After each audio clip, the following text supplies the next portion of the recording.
everyone, welcome to Pharma is here. I post videos on pharmacy related subjects, explain both in Hindi and English in a very simple and easy way. If you all find my video useful for your studies, don't forget to like and share my video and subscribe to my channel. So let's start. Today's topic is factor influencing drug decomposition. It is the part 7. Rest जो आपका part 1 to part 6 जो है वो आपको link description box में मिल जाएगा, otherwise आप आई button press कर सकते हो. सो चलिए स्टार्ट करते हैं. पार्ट 6 में मैंने आपका टेम्परेचर पे बात कर लिया था. तो वेरियस फैक्टर्स जो इन्फ्लुएंस करता है ड्रग डिकम्पोजिशन को, that are temperature, solvent, ionic strength, dielectric constant, catalysis में आपका specific acid base catalysis and general acid base catalysis, जिसमें से टेम्परेचर पर हम पार्ट 6 में एक्सप्लेन कर चुके हैं. आप लोग जाकर पार्ट 6 को देख सकते हो. टेम्परेचर काफ़ी वास्ट था तो उसके लिए पार्ट 6 में मैंने सारा डिटेल्स दिया हुआ है. रेस्ट जो आपके 4 पॉइंट्स है उस पर आज बात करेंगे, स्टार्टिंग विद सॉल्वेंट. तो आपका सॉल्वेंट, आपको मैं पहले बता दूं स्टार्ट करने से पहले कि ये जो वेरियस फैक्टर्स है, ये फैक्टर्स अभी जो मैं बात करूंगी सॉल्वेंट या फिर आपके डाइलेक्ट्रिक कांस्टेंट या जिसके बारे में मैं आपको बता दूं, ये सारे फैक्टर्स है. ये आपका किसी तरह का रिएक्टेंट नहीं है. मतलब आप ए बी रिएक्टेंट को रिएक्ट करा रहे हो, रिएक्शन करवा के प्रोडक्ट पी आपका फॉर्म हो रहा है. ठीक है, ये आपका किस मीडियम पर आप करोगे रिएक्शन वो आप पे डिपेंड करता है. आप टेम्परेचर बढ़ाकर जो है आप रिएक्शन का स्पीड बढ़ाना चाहोगे, या वेरियस टाइप ऑफ सॉल्वेंट को लेकर आप जो है सॉल्वेंट को लेकर के आप जो है रिएक्शन का स्पीड बढ़ाना चाहोगे, या अलग अलग डाइलेक्ट्रिक कांस्टेंट में या आयनिक स्ट्रेंथ में. तो ये आपका जो है कोई भी रिएक्टेंट नहीं है. यहाँ पे जब मैं सॉल्वेंट का बात करूँगी इसका मतलब ये नहीं कि ए बी के साथ सॉल्वेंट आपका रिएक्ट कर रहा है. सॉल्वेंट जस्ट आपका मीडियम है जिसके अंदर आपका ए बी रिएक्शन होगा, जिससे कि आपका अलग अलग सॉल्वेंट की वजह से अलग अलग तरह से आपका स्पीड में बदलाव आ सकता है. ओके, सो ये मैं बता दूं. आपका जो सॉल्वेंट का इफेक्ट होता है वो कुछ इस तरह से होता है. सॉलिबिलिटी, जो आपके रिएक्टेंट है या जो रिएक्टेंट से जो प्रोडक्ट बनेगा वो प्रोडक्ट का सॉलिबिलिटी कितना है, रिएक्टेंट का सॉलिबिलिटी कितना है पर्टिकुलर सॉल्वेंट में जिसमें रिएक्शन करा रहे हैं या प्रोडक्ट का, उस पर डिपेंड करेगा आपका सॉल्वेंट का किस तरह का इफेक्ट होगा. तो क्या क्या इफेक्ट्स होते हैं, सेकेंड पॉइंट को देखिए. अगर आपका सॉल्वेंट जो आपने लिया है वो अगर आपका सॉल्वेंट पोलर सॉल्वेंट है, ठीक है, पोलर सॉल्वेंट है, तो उस केस में आपका क्या होगा, अगर आपका रिएक्टेंट जो है, रिएक्टेंट का पोलैरिटी आपका कम होगा इन कंपैरिजन टू प्रोडक्ट. आपका रिएक्टेंट से जो प्रोडक्ट बन रहा है तो प्रोडक्ट का पोलैरिटी ज़्यादा होगा, रिएक्टेंट का पोलैरिटी कम होगा. ठीक है, तब आपका क्या होगा, जल्दी से प्रोडक्ट बन जाएगा अगर आपने सॉल्वेंट भी पोलर वाला लिया है. बिकॉज आपका लाइक वाला होता है. आपने सॉलिबिलिटी और सॉल्यूशन के बारे में अगर पढ़ा है तो आप लोगों को पता होगा कि लाइक टर्म होता है सॉलिबिलिटी. मतलब पोलर के साथ पोलर ज़्यादा इजीली आपका रिएक्ट होता है. पोलर सॉल्वेंट के साथ polar solute, non polar solvent के साथ नॉन पोलर सॉल्यूट ज़्यादा इजीली आपका जो है सॉलिबलाइज होता है. तो यही केस है. अगर आपका सॉल्वेंट जो है सॉल्वेंट आपका हाई पोलर है और रिएक्टेंट से प्रोडक्ट ज़्यादा पोलर है, तो आपका प्रोडक्ट ज़्यादा पोलर है, सॉल्वेंट भी पोलर है, पोलर लाइक है, इस वजह से आपका रिएक्टेंट जल्दी से आपका प्रोडक्ट बन जाएगा. ठीक है, सेकेंड सिचुएशन क्या है, अगर आपका प्रोडक्ट लेस पोलर है इन कंपेयरिंग टू रिएक्टेंट. आपका रिएक्टेंट ज़्यादा पोलर है, प्रोडक्ट लेस है, रिएक्टेंट ज़्यादा पोलर लेस पोलर है. ठीक है, तो उस केस में अगर आपने जो सॉल्वेंट लिया वो सॉल्वेंट का भी आपका सॉल्वेंट का जो आपका पोलैरिटी है, पोलैरिटी कम रहा, मतलब आपने लेस पोलर वाला सॉल्वेंट लिया, तो आपका क्या होगा, जल्दी से प्रोडक्ट बन जाएगा. ठीक है, लेस पोलर या फिर नॉन पोलर. ठीक है, तो आपका क्यों हो जाएगा, क्योंकि यहाँ पर भी लाइक केस, रिएक्टेंट आपका ज़्यादा पोलर था तो रिएक्टेंट जल्दी से लेस पोलर या नॉन पोलर वाले प्रोडक्ट को आपका फॉर्म कर देगा. तो क्या होगा, प्रोडक्ट भी नॉन पोलर या फिर लेस पोलर और सॉल्वेंट भी आपका नॉन पोलर और लेस पोलर. तो आपका सॉल्वेंट भी आपका लेस पोलर एंड जो सॉल्यूट या जो प्रोडक्ट है वो भी आपका लेस पोलर. तो इससे क्या होगा, आपका जल्दी से प्रोडक्ट बनेगा. ठीक है, तो अकॉर्डिंग टू प्रोडक्ट आपका सॉल्वेंट का नेचर होगा तो आपका स्पीड बढ़ेगा. ठीक है, तो फॉर एग्जाम्पल एक सिचुएशन हम देख लेते हैं, ए एंड बी. मान लीजिए ए और बी दो रिएक्टेंट है. यहाँ पर आपका क्या है, सॉल्वेंट में आपने ए एंड बी रिएक्टेंट को पुट किया. आप उस फिगर को देखिए, ए एंड बी को आपने पुट किया तो आपका ए बी का एक कॉम्प्लेक्स बनेगा. कॉम्प्लेक्स के बारे में मैंने ट्रांजिशन थ्योरी आपका पार्ट 6 जहाँ टेम्परेचर का बात किया वहाँ पे मैंने ट्रांजिशन थ्योरी भी बताया, वहाँ पे एक्टिवेटेड कॉम्प्लेक्स आपको मिल जाएगा. एक्टिवेटेड कॉम्प्लेक्स क्या होता है, सिंपली मैं बता दूँ. प्रोडक्ट फॉर्म होने से पहले रिएक्टेंट आपस में जुड़कर एक कॉम्प्लेक्स बनाता है, वो कॉम्प्लेक्स को एक्टिवेटेड कॉम्प्लेक्स बोला जाता है। मतलब जैसे ए बी रिएक्टेंट है, वो ए बी का एक कॉम्प्लेक्स बनेगा, मतलब जहाँ पे ए बी आकर जुड़ के एक कॉम्प्लेक्स बनेगा, वो कुछ देर के लिए कॉम्प्लेक्स बनता है, वो कॉम्प्लेक्स फिर एक नया प्रोडक्ट को जन्म देता है, तो आपका प्रोडक्ट पी बन जाता है। ठीक है, तो एनीवेज आपका ए बी को आपने सॉल्वेंट के अंदर डाला तो ए बी कॉम्प्लेक्स बना, फिर उसमें से आपका प्रोडक्ट पी बन गया, उस पी को आपने रिमूव कर दिया। ठीक है, तो मैं आप लोगों को बेसिकली यहाँ पे बता दूँ, यहाँ पे सॉल्वेंट आपका क्या दिख रहा है, सॉल्वेंट आपका रिएक्ट नहीं हो रहा है, सॉल्वेंट के अंदर आपका रिएक्शन जस्ट हो रहा है। ठीक है, तो इसके अकॉर्डिंग जो आपका इक्वेशन बनता है that is log k equals to log k naught plus v divide by 2.303 RT into inside bracket delta sigma A plus delta sigma B minus delta sigma star. ये आपका इक्वेशन नंबर 1 है। यहाँ पे आपका k है observe reaction rate constant due to solvent, solvent की वजह से जो रिएक्शन का स्पीड बढ़ेगा या घटेगा उसका रेट कांस्टेंट। देन आपका k नॉट है initial rate constant, initial reaction rate constant, मतलब आपका A and B normally react करता तो उसका अपना एक स्पीड होता।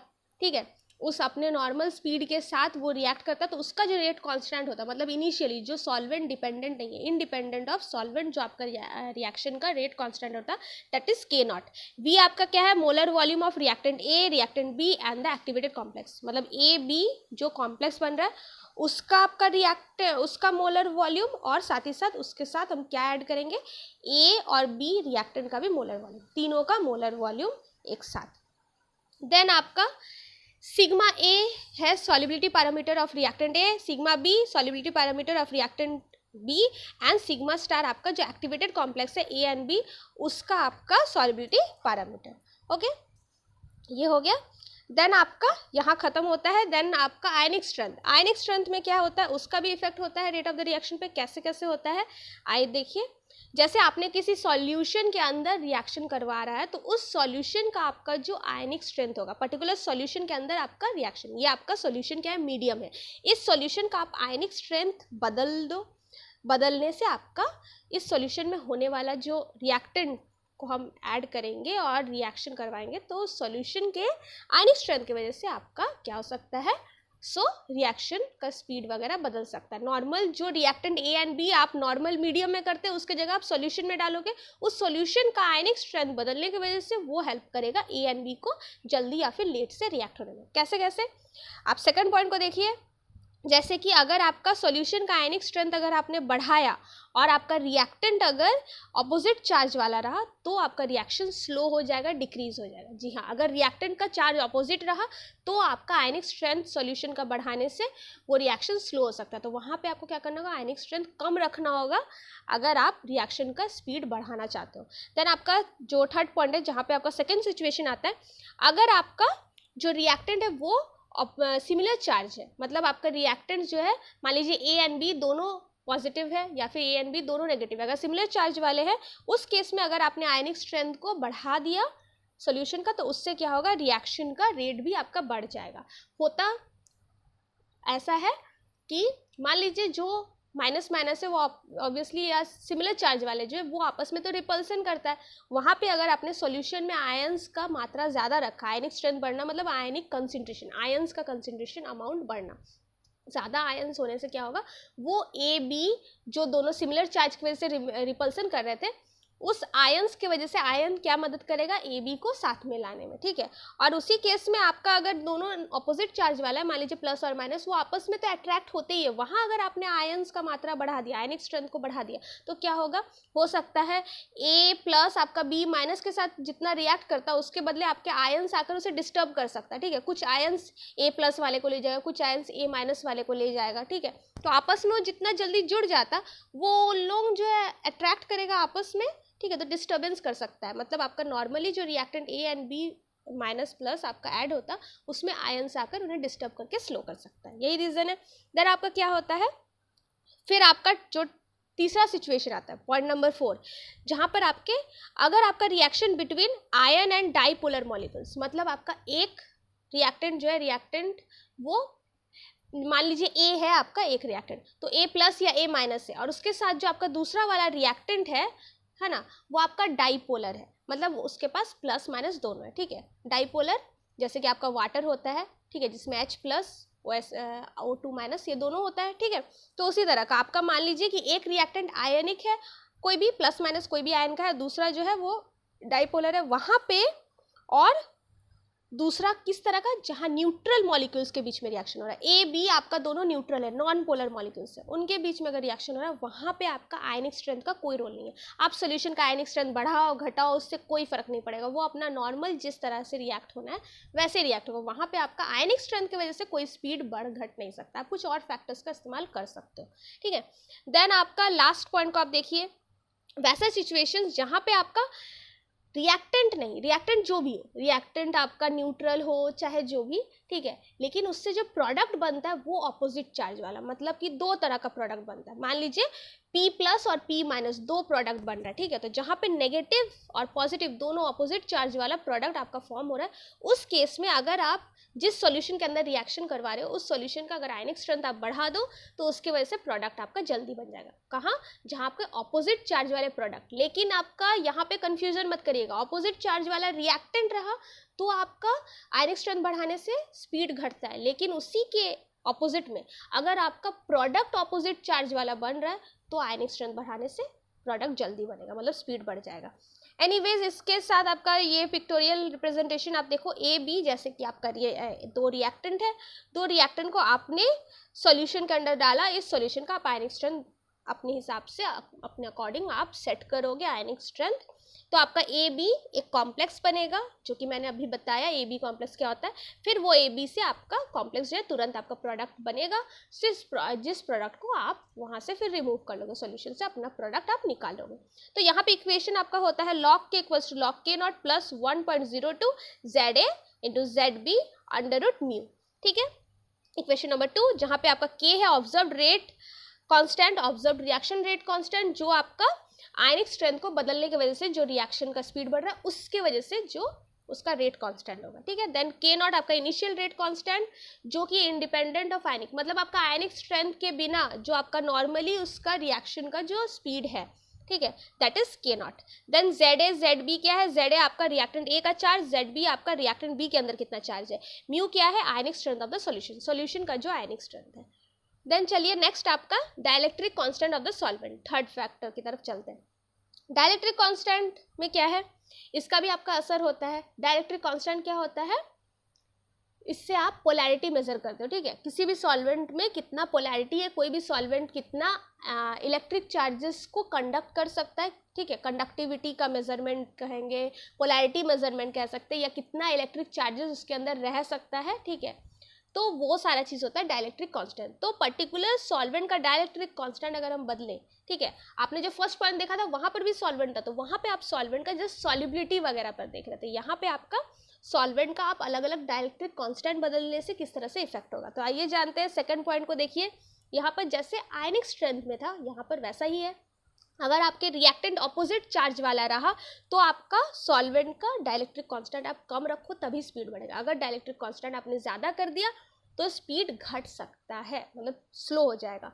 देन आपका थर्ड पॉइंट देखो, रिएक्शन अगर आपका सिमिलर रिएक्टेंट के बीच, यहाँ पर भी सेम है, अगर आपका सिमिलर चार्ज वाला रिएक्टेंट के बीच में रिएक्शन हो रहा है तो वहाँ पे आपका अगर आपने सॉल्वेंट का डाइलेक्ट्रिक कांस्टेंट बढ़ाया तो आपका स्पीड बढ़ जाएगा रेट का रिएक्शन का।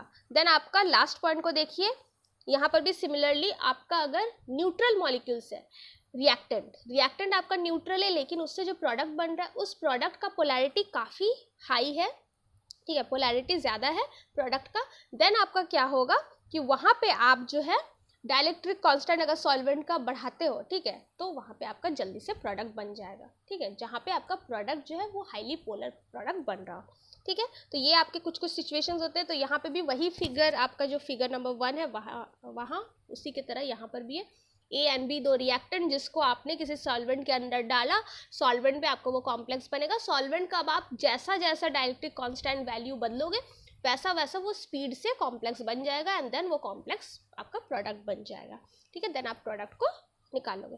एनीवेज आपका इक्वेशन नंबर 3 है integration K equals to integration K epsilon naught equals to infinity minus n into ZA into ZB into e to the power square divided by capital R into t into small r star और ये particular term को हम multiply करते हैं 1/ε या फिर reciprocal of epsilon से।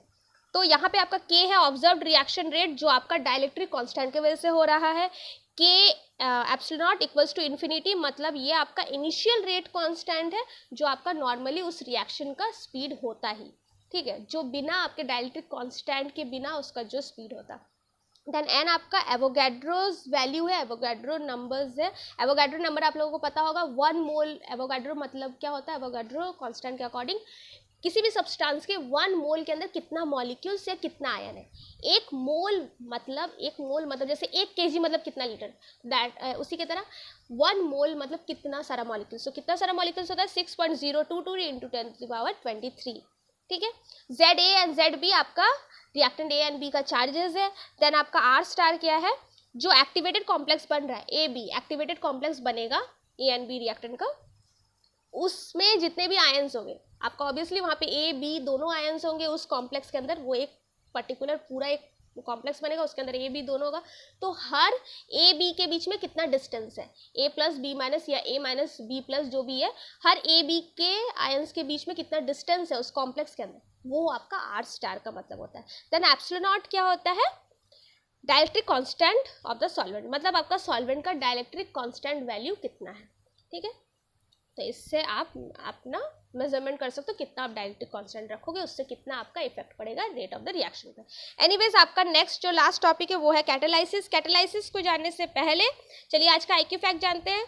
सो Amazon produces 20% of Earth's oxygen. Do you all know atmosphere contains 21% of oxygen, then plant absorbs carbon dioxide and water during photosynthesis and produces energy and oxygen as the byproduct. So Amazon rainforest covers 5.5 million kilometer source of oxygen as they absorb a large amount of carbon dioxide at a time. जी हाँ, 20% आपका oxygen जो है Amazon rain forest से आता है। कैसे, आप लोगों को पता है एटमॉस्फेयर में जस्ट 21% ही आपके ऑक्सीजन है, बाकी तो आपका प्लांट बनाता है। प्लांट कैसे बनाता है, सो आपका कार्बन डाइऑक्साइड एंड वाटर को एब्जॉर्ब करता है ड्यूरिंग फोटोसिंथेसिस, और उससे आपका वो एनर्जी देता है और साथ ही साथ कार्बन डाइऑक्साइड को वो रिलीज करता है एटमॉस्फेयर पे। वही कार्बन डाइऑक्साइड वहीं से आपका क्या करता है, एनर्जी एंड ऑक्सीजन रिलीज करता है। जी हाँ, सो एनर्जी एंड ऑक्सीजन, उसी ऑक्सीजन से सबसे ज़्यादा ऑक्सीजन हमें मिलता है, वरना एटमॉस्फेयर में नॉर्मली 21% ही जस्ट है।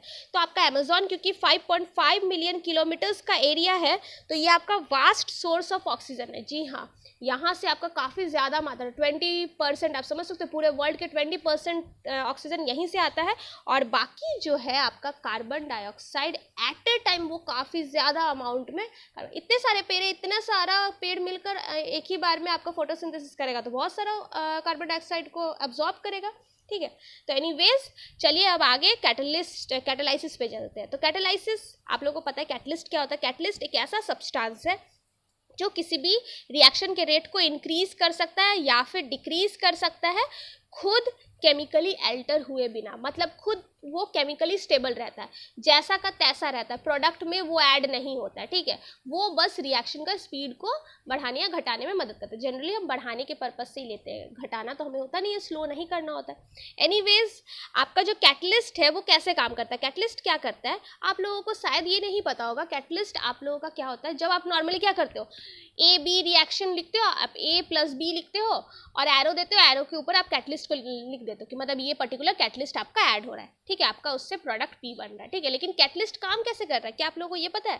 कैटलिस्ट किसी भी एक कॉम्प्लेक्स के साथ ऐड हो जाता है, सॉरी किसी भी एक रिएक्टेंट के साथ ऐड हो जाता है। मतलब कि आपने ए एंड बी दो रिएक्टेंट लिया, तो ए या फिर बी किसी एक रिएक्टेंट के साथ वो कैटलिस्ट जुड़ जाएगा, जुड़कर एक कॉम्प्लेक्स बनेगा, वो कॉम्प्लेक्स फिर आपका अलग हो जाएगा, तो वो कॉम्प्लेक्स आपका जो है दूसरा वाला जो रिएक्टेंट था उसके साथ ऐड होगा, ऐड होकर प्रोडक्ट बनेगा। तो इसका आप देख लीजिए पिक्टोरियल, आपको समझ में आएगा। जैसे ए के साथ कैटलिस्ट सी आपका ऐड हो रहा है, तो ए सी एक कॉम्प्लेक्स बना, ठीक है। अब ये ए सी कॉम्प्लेक्स आपका जो दूसरा रिएक्टेंट था बी, उसके साथ ऐड हो रहा है। Normally A and B react होता, लेकिन यहाँ पे हमने कैटलिस्ट सी लिया था, तो कैटलिस्ट सी ए के साथ कॉम्प्लेक्स है, बी आपका इसके साथ ऐड हुआ, तो आपका प्रोडक्ट पी बना, और सी केमिकली अल्टर नहीं हुआ, सी जैसा का तैसा आपका निकल गया बाहर, ठीक है। आपने जैसा सी लिया था स्टार्टिंग में ए के साथ, वैसा ही सी आपका वापस से निकल के अलग हो गया, ठीक है। जैसा कि मैंने बताया कैटलिस्ट जस्ट आपका रिएक्शन को स्पीड करने में मदद करेगा, उससे ज़्यादा आपका वहाँ पे कोई पी के साथ वो ऐड नहीं होता, प्रोडक्ट में वो नहीं ऐड होता, वो अपना अलग हो जाता है, ठीक है। तो यहाँ पे रोल कैसे काम किया, वो ए के साथ कॉम्प्लेक्स बनाया, तभी वो ए के साथ कॉम्प्लेक्स बना के तभी वो बी के साथ जब रिएक्ट होगा तो जल्दी से आपका पी बनेगा। एनीवेज आपका दो टाइप का होता है एसिड बेस कैटालाइसिस, एक है specific acid base catalysis and then general acid base catalysis. तो आइए जानते हैं डिटेल्स में दोनों के बारे में। First of all specific acid base catalysis, मैं बता दूं क्या होता है ये चीज़।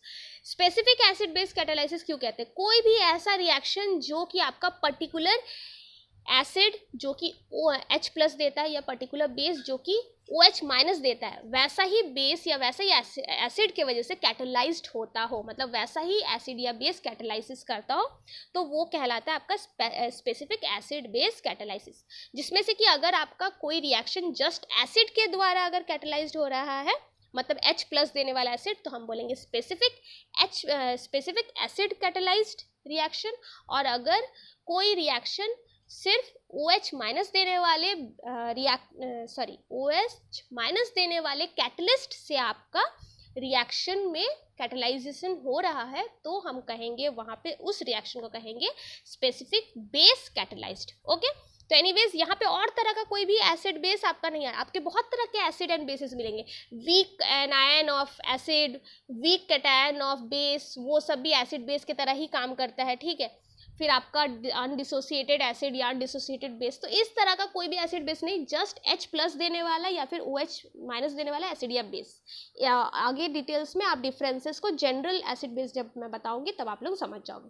तो एनीवेज यहाँ पर फॉर एग्जांपल आप देख लीजिए, जैसे कि AH माइनस आपका है एसिड कैटलिस्ट, ठीक है, एसिड कैटलिस्ट है, और S आपका वो रिएक्टेंट है जिसके साथ एसिड कॉम्प्लेक्स बनेगा। यहाँ पे मैं S उस सबस्ट्रेट को बता रही हूँ जिस सबस्ट्रेट के साथ मैंने आपको अभी नॉर्मल जो कैटलिस्ट के बारे में बताया, वहाँ पे आपने क्या देखा, ए के साथ आपका कैटलिस्ट जाके जुड़ा, तो यहाँ पे एस वही है चीज़ है, ठीक है।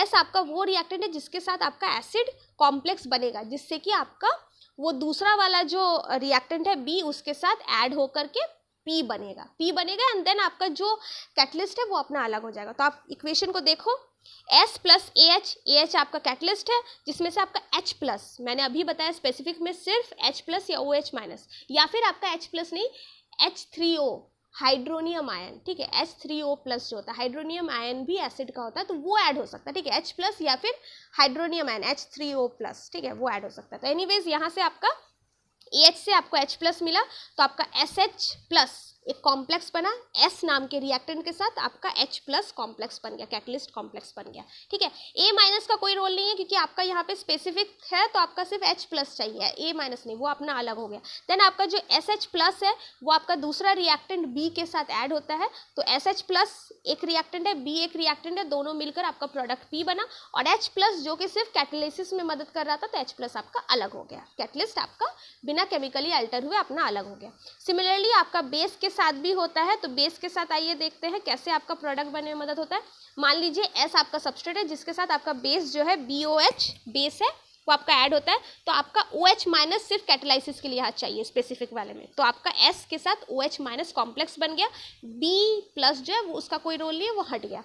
देन आपका SOH जहाँ पे कि आपका जो है रिएक्टेंट S और OH माइनस के बीच में कैटलिस्ट और रिएक्टेंट का आपका कॉम्प्लेक्स बना, वो आपका दूसरा रिएक्टेंट, यहाँ पे A का मतलब कोई एसिड नहीं है, A आपका दूसरा रिएक्टेंट, कोई और रिएक्टेंट, ठीक है। तो आपका कोई और एक रिएक्टेंट के साथ आपका ऐड होता है जिससे आपका प्रोडक्ट P बनता है, और OH माइनस जैसा का तैसा आपका कैटालाइसिस कर लिया, जल्दी से आपका रिएक्शन कंप्लीट कर दिया, प्रोडक्ट बना दिया और अपना अलग हो जाएगा OH माइनस, ठीक है। तो यहाँ पे आपका इसके अकॉर्डिंग जो आपका वेरियस टाइप्स ऑफ रेट आपका बनता है, ठीक है, मतलब यहाँ पे आपका प्रोडक्ट फॉर्म होने का जो रेट है, यहाँ पे हम रिएक्टेंट का रेट नहीं देखेंगे क्योंकि रिएक्टेंट में आपका ऐड हो रहा है कैटलिस्ट, ठीक है। यहाँ पे हम देखेंगे प्रोडक्ट फॉर्मेशन का रेट, यानी प्रोडक्ट फॉर्म कितना जल्दी हो रहा है, ठीक है। यहाँ पे हम रिएक्शन का जो रिएक्टेंट का स्पीड है वो नहीं देखेंगे, ठीक है, क्योंकि रिएक्शन में आपका कुछ और ऐड हो रहा है ना, कॉम्प्लेक्स बन रहा है इस वजह से।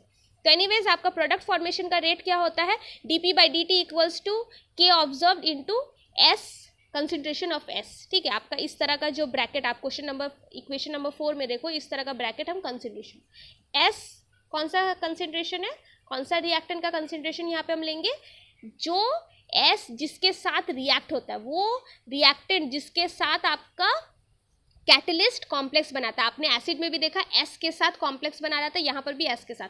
तो जिस पर्टिकुलर रिएक्टेंट, यहाँ पे तो मैंने एस एज अ एग्जांपल लिया, आपके पर्टिकुलर रिएक्शन में जिस रिएक्टेंट के साथ, जिस पर्टिकुलर रिएक्टेंट के साथ आपका एसिड जो है वो कॉम्प्लेक्स बनाएगा, उसी रिएक्टेंट का कंसेंट्रेशन, मतलब आपका एस रिएक्टेंट का आप कंसेंट्रेशन लोगे। ठीक है, तो एनीवेज आपका ये आपका इक्वेशन नंबर 4 होता है।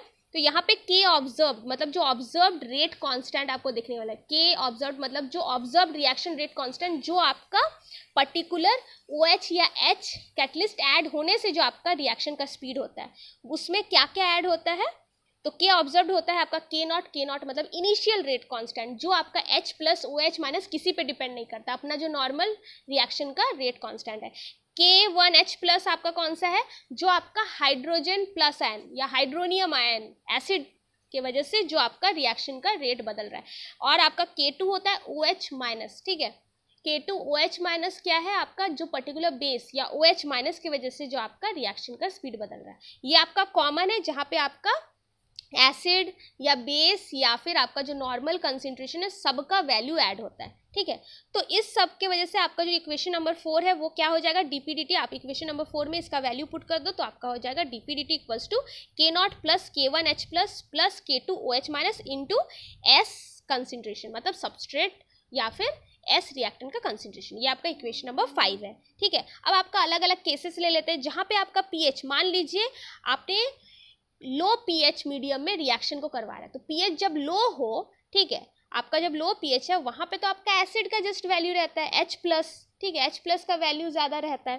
ठीक है, तो वहाँ पे आपका सिर्फ और सिर्फ जो रिएक्शन का स्पीड बदलेगा वो सिर्फ और सिर्फ एसिड की वजह से बदलेगा। ठीक है, मतलब आपका रेट कांस्टेंट क्या देखने को मिलेगा, K1H प्लस। ठीक है, वहाँ पे K0 या फिर K2 OH माइनस से काफ़ी ज़्यादा वैल्यू होगा K1H प्लस का। ठीक है, तो आपका इक्वेशन नंबर 1 में क्या हो जाएगा, dPdt equals to K1H plus into concentration of S।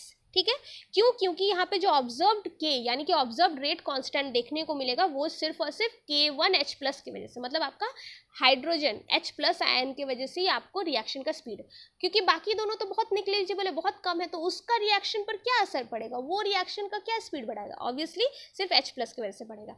Then आपका उसी तरह आपका आगे चलते हैं, जैसे कि हाई पीएच में OH माइनस यानी बेसिक पीएच होता है वो OH माइनस का ज़्यादा वैल्यू होता है, तो क्या होगा वहाँ पर K2 OH माइनस जो है ये रेट कांस्टेंट आपका K0 या K1H प्लस के रेट कांस्टेंट से काफ़ी ज़्यादा होगा। ठीक है, तो आपका इक्वेशन नंबर जो 5 था वो बन जाएगा dP/dt equals to K2 OH minus into concentration of S। ठीक है, क्यों, क्योंकि यहाँ पे जो ऑब्जर्व रेट कांस्टेंट आपको देखने को मिलेगा वो जस्ट आपका बेस का रेट कांस्टेंट की वजह से, मतलब आपका जो K2 OH वाला रेट कांस्टेंट वही आपको देखने को मिलेगा। बाकी दोनों रेट कांस्टेंट तो आपका कम है, उसकी वजह से स्पीड आपका नहीं बढ़ रहा है, बेसिक की वजह से आपका बढ़ रहा है। ठीक है, मतलब नॉर्मली आपका बेसिक कैटलिस्ट ही काम कर रहा है। ठीक है, इस वजह से। देन आपका अगर न्यूट्रल पीएच है, मतलब जहाँ पे OH माइनस या H प्लस दोनों में से दोनों बराबर है, इनफैक्ट दोनों कम है। ठीक है, तो आपका वहाँ पे ना तो एसिड का कोई रोल होगा ना बेस का कोई रोल होगा, तो K0 ज़्यादा होगा, K1H प्लस और K2 OH माइनस दोनों से आपका K0 ज़्यादा होगा। तो इक्वेशन नंबर 5 बन जाएगा dPdt equals to K0 into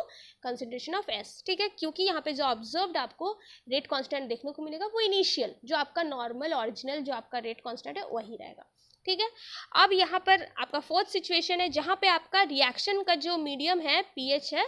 ठीक है, रिएक्शन का जो मीडियम है उसका पीएच हल्का एसिडिक है, हल्का एसिडिक होने से उसका जो इनिशियल रेट है वो भी आपका असर करेगा और साथ ही साथ एसिड वाला। ठीक है, जिसके वजह से आपका इक्वेशन नंबर 5 बन जाएगा dP/dt equals to K0 plus K1H plus into concentration of H। ठीक है, यहाँ पे ऑब्जर्व जो है आपको जो ऑब्जर्व रेट देखने को मिलेगा वो इनिशियल की वजह से भी और साथ ही साथ आपका उसके साथ ऐड होगा एसिड का भी। ठीक है, दोनों का वैल्यू रहेगा। उसी के तरह फिफ्थ सिचुएशन आप देखिए जहाँ पे रिएक्शन का जो मीडियम है वो हल्का बेसिक हो। ठीक है, हल्का बेसिक अगर आपका रिएक्शन मीडियम का पीएच रहा, इसका मतलब वहाँ पे बेस भी है और इनिशियल, मतलब हल्का है तो बेस भी और जो ओरिजिनल उसका रेट था दोनों देखने को मिलेगा। तो इक्वेशन नंबर 5 बन जाएगा dP/dt equals to K0 plus K2 OH minus into concentration of S। तो ये आपके वेरियस सिचुएशंस हो गए। ठीक है। अब आगे आपका जो लास्ट है वो है general acid base catalysis. General acid base catalysis क्या होता है आप जान जाओ, आप दोनों में आप डिफरेंस जान जाइए। कोई भी रिएक्शन जो किसी भी एसिड, किसी भी टाइप के एसिड या किसी भी टाइप के बेस से आपका रिएक्ट हो सकता है, ठीक है, उसको कहते हैं general acid base catalysed reaction. यहाँ पे आपका फर्स्ट पॉइंट में प्रिंट मिस्टेक है, स्पेसिफिक एसिड बेस कैटालाइज्ड नहीं, स्पेसिफिक तो मैंने पढ़ लिया। जनरल एसिड बेस कैटालाइसिस के मतलब जहाँ पे कोई भी एसिड बेस, जरूरी नहीं कि H+ देने वाला या OH- देने वाला, आपका जो अनडिसोसिएटेड एसिड होते हैं, अनडिसोसिएटेड बेस होते हैं, फिर वीक आपका वीक एसिड का जो एनायन है, फिर आपका वीक बेस का जो एनायंस वगैरह है, ठीक है, ये सारा चीज़ का आपका रोल्स होता है, ठीक है, वीक बेस का कैटायन एंड वीक एसिड का एनायंस, ये सारा का रोल होता है, ठीक है। आपके किसी भी तरह का एसिड, कोई भी आपका एसिड, कोई भी बेस आपका रोल कर सकता है यहाँ पे कैटालाइसिस करने में, ठीक है।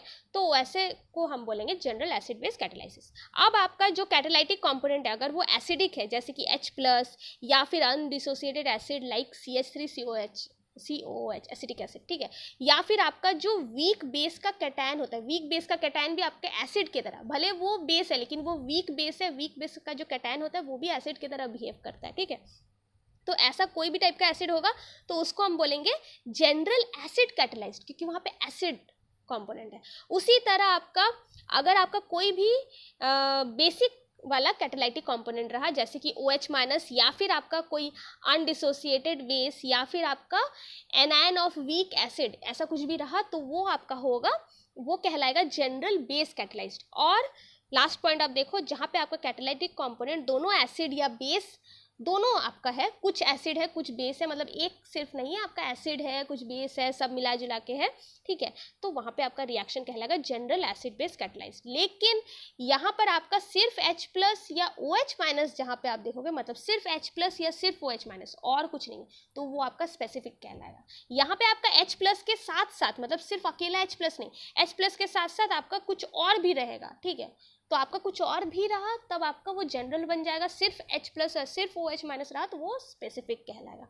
ठीक है। तो होप कि आप लोगों को सारा टॉपिक समझ में आया हो, कुछ कन्फ्यूजन रहा तो आप मुझे कमेंट कर सकते हो। एनीवेज आपका जो नेक्स्ट टॉपिक आएगा जो कि आपका पार्ट 8 होगा ड्रग स्टेबिलिटी का, वो आपका होगा कॉजेज ऑफ इंस्टेबिलिटी, ठीक है, और ड्रग्स में जो इंस्टेबिलिटी होता है उसका causes and accelerated stability study के बारे में हम पढ़ेंगे। और वीडियोस के लिए आप मेरे वीडियो सेक्शंस में जाकर के देख सकते हो मेरे चैनल के। नोटिफिकेशन पाने के लिए आप बेल आइकन को प्रेस कर दो ताकि आप लोगों को नोटिफिकेशन मिलते रहे। Thanks for watching and bye bye.